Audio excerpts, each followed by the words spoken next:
हमें दूसरी मरतबा बाबर आजम को आउट किया तो लगता है कि आपका एक थोड़ा सा हो गया है, बड़ा मुकम्मल होमवर्क करके आते हैं आप उनके लिए। पिछले मैच में भी आपने उनको ट्रैप किया, आज भी उसी तरह। नहीं देखिए, बाबर जो भी है बड़ा प्लेयर है, इसमें तो कोई शक नहीं है। और अगर मुझे अब सक्सेस मिल रही है तो मिल लेने लेकिन ये है कि देखिए, वो अर्ली ऑन मेरा यही प्लान होता है कि मेरा अगर नया बॉल स्विंग हो रहा है तो मैं उसको जितना ज़्यादा यूज़ करूँ, वो चाहे साइम हो या बाबर हो, क्योंकि आपको पता है दोनों ही बैकबोन है पेशावर ज़ल्मी के। तो टारगेट यही था। और मुझे लगता लगता है कि एज अ बॉलर मेरे जहन में था कि मुझे Babar as a batsman out swing के लिए रेडी होंगे। तो मुझे था कि अगर मैं जगह से अंदर ले आया तो शायद मुझे सक्सेस मिल जाए। तो वो उस वजह से शायद हुआ ही। कादिर ख्वाजा साहब। आमिर, सऊद शकील नए कप्तान हैं। हमने बैक टू बैक देखा है, उनकी कप्तानी में बड़ा निखार आया है पहले की निस्बत। और उनकी कप्तानी के हवाले से क्या कहते हैं, प्लस कोयटा ग्लैडिएटर्स के डगआउट का, ड्रेसिंग रूम का और ओवरऑल माहौल कैसा है? देखिए, माहौल तो बहुत अच्छा है। मैं वो वाहिद प्लेयर हूँ कि जिस जगह मुझे माहौल, अगर एज अ प्लेयर, क्योंकि मैं बहुत स्ट्रॉन्ग बिलीवर हूँ कि अराउंड आपके अगर इन्वायरमेंट ना हो तो आप अपने आप को एक्सप्रेस नहीं कर सकते। मैं वो प्लेयर हूँ, अगर मुझे लगता कि यहाँ का इन्वायरमेंट नहीं थी तो ये मेरा दूसरा साल है, दूसरा साल ना होता। सबसे पहले क्योंकि मैं नदीम भाई को 10 साल से जानता हूँ, आजम भाई वगैरह को। अच्छा इन्वायरमेंट है, सारे खुश हैं। और साउथ की जैसे आपने बात की है, वो बहुत अच्छा लीडर है। एक उसकी सबसे बड़ी क्वालिटी ये है कि वो बात सुनता है। उसको अगर कोई मशवरा दो तो वो उसको लेता है, अगर उसको समझ आती है वो पूछता भी है। तो ये एक अच्छे लीडर की निशानी होती है। और उसको मैनेजमेंट ने एक फ्लेक्सिबिलिटी दी हुई है कि वो अपने फैसले खुद कर सके, जिसकी वजह से आपको फिर वो इन्वायरमेंट पे चला जाऊंगा तो ये आपको अच्छी चीजें नजर इसीलिए आ आमिर, ये बताएं कि ऑन फील्ड राइवलरी प्लेयर्स के दरमियान लीग्स को कितना बेहतर कर देती हैं, जिस तरह आपकी और बाबर की हो रही है। इस तरह और भी प्लेयर्स हैं, इफ्तिखार, मुनरो, ये काफ़ी प्लेयर्स की आ रही है आमने सामने। तो इससे खूब मोराल बूस्ट होता है, या आप समझते हैं कि एनर्जी ज़्यादा मिल जाती है, या कई दफ़ा ऐसा तो नहीं होता कि फाइट की तरफ चले जाएं? नहीं, फाइट तो नहीं, ऑनेस्टली फाइट तो नहीं होती। लेकिन यस, ये चीजें अगर आप देखें तो देखें, सोशल मीडिया देख लें, ग्राउंड में देख लें, लोग कितना एंजॉय कर रहे होते हैं। और एंड ऑफ द डे हमारा काम ये होता है, स्पेशली T20 में, कि लोगों को, फैंस को इंटरटेन करें। और एज अ बॉलर मेरा रोल यही होता है कि मैं बैट्समैन को जाके तंग करूं, एग्रेशन दिखाऊं। और बैट्समैन का यही होता है कि भाई जितना उनको पीट सके पीटे। लेकिन मेरे ख्याल में ये चीजें होनी चाहिए विद इन अ लिमिट्स, क्योंकि फैंस को मजा भी आता है। अगर आप देखें तो जो मेरे फैंस होते हैं वो मेरी वीडियोस डाल रहे होते हैं, जो बाबर के होते हैं। तो ये एक आपके टूर्नामेंट के लिए बहुत अच्छा होता है, उस टूर्नामेंट को बहुत हाइप मिलती है।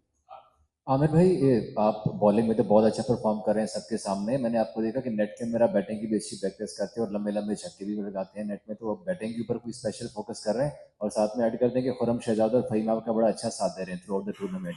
उनके बारे में क्या कहेंगे? एज अ सीनियर किस तरह गाइड कर रहे हैं उन्हें? देखिए, पहले तो जो आपने बैटिंग की बात की है, T20 में मुझे लगता है कि आपको सिर्फ एक ही फील्ड में माहिर नहीं होना चाहिए। आपको फील्डिंग भी अच्छी करनी चाहिए। बैटिंग में अगर आप थोड़ा बहुत चिप इन कर सकते हैं, क्योंकि अगर आपकी मेरी मोस्टली बारी आएगी भी तो शायद 8-10 बॉलें आएगी, अगर उसमें मैं 2-3 बाउंड्रियां मार देता हूँ तो टीम को फायदा हो सकता है। तो मुझे लगता है ये सब जितने भी यंगस्टर्स हैं, फास्ट बॉलर्स हैं, उनको बैटिंग पे भी ध्यान देना चाहिए। बाकी आपने फहीम और खुरम की बात की है, वो बहुत अच्छी बॉलिंग कर रहे हैं। जिस तरह की कंडीशंस डिमांड कर रही हो, जो उनको बोला जाता है वो उसको एग्जीक्यूट करने की कोशिश भी करते हैं।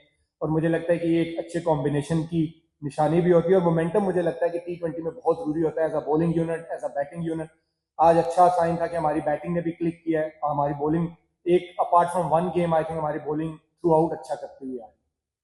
आमिर भाई, लास्ट मैच में आपने डेविड वार्नर को नए बॉल से आउट किया, इस दफा आपने बाबर आजम को आउट किया है, लास्ट मैच में बाबर आजम को आउट किया था। तो नए बॉल के साथ किस तरह आप प्लान करते हैं बड़े बैट्समैन को आउट करने के लिए?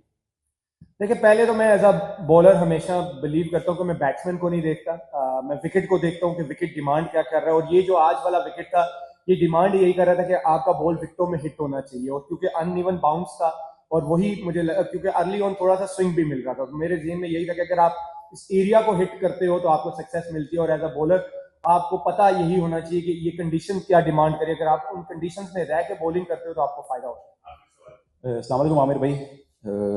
मैं आपसे ये पूछना चाहूँगा कि आप बड़े, हम देखते हैं कि आप एक तो आपका एक्सपीरियंस भी आप काफ़ी ज़्यादा हो गया, आप बड़े कैलकुलेटेड होकर बॉलिंग करते हैं। हम देखते हैं कि जब भी कोई बाउंड्री पड़ती है उसके बाद आप खुद को जो है ना डिफरेंट वेरिएशन यूज़ करते हैं। लेकिन हमारे आजकल के खासकर यंगस्टर्स हैं, उनको जब एक कोई आधी बाउंड्री पड़ती है तो बिल्कुल जो है वो बौखला जाते हैं, उनको समझ नहीं आती, ज़्यादा बाउंड्रीज पड़ी है, ज़्यादा स्कोर दे देते हैं।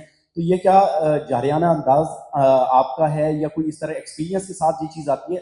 तो अगर आपके पास ये कोई चीज़ है तो हमारे यंगस्टर्स को कुछ आप थोड़ा देंगे अपनी तरफ से कुछ? नहीं, ऐसी बात नहीं है, क्योंकि यंगस्टर्स है, जैसे आपने वर्ड यूज किया यंगस्टर्स है, तो दे विल लर्न, क्योंकि टाइम आता है और जो भी उनकी स्ट्रेंथ है वो अपनी स्ट्रेंथ में रह के बॉलिंग कर रहे हो। जैसे अगर आप, मैं अली रजा की बात करूं, अगर एक 18-19 साल का लड़का 140-45 की बॉलिंग कर रहा है, उसको पता है एक आज उसको रन हुए, लेकिन थ्रू आउट वो टूर्नामेंट में अच्छी बॉलिंग करे। लेकिन बाय द टाइम जब मैं भी आया था तो मेरा शायद अर्ली ऑन इन स्विंग नहीं होता था, जब मेरा T20 वर्ल्ड कप से डेब्यू हुआ था। लेकिन बाय द टाइम मैं सीखता गया।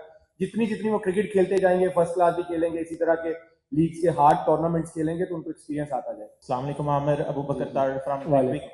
मुबारकबाद आपकी विक्ट्री के लिए और बहुत ज़बरदस्त स्पेल किया आपने। आमिर 2009 से 2025 हो गया, 16 साल बदल गए, लेकिन same energy, same skill level, same talented Aamir. तो आमिर भाई, आप जब बॉलिंग करते हैं अग्रेशन नजर आता है, लेकिन एट द सेम टाइम आप बहुत कैलकुलेटेड बॉलिंग कर रहे होते हैं, तो कैसे ये कामनेस और एग्रेशन सेम टाइम में ग्राउंड में रखते हैं?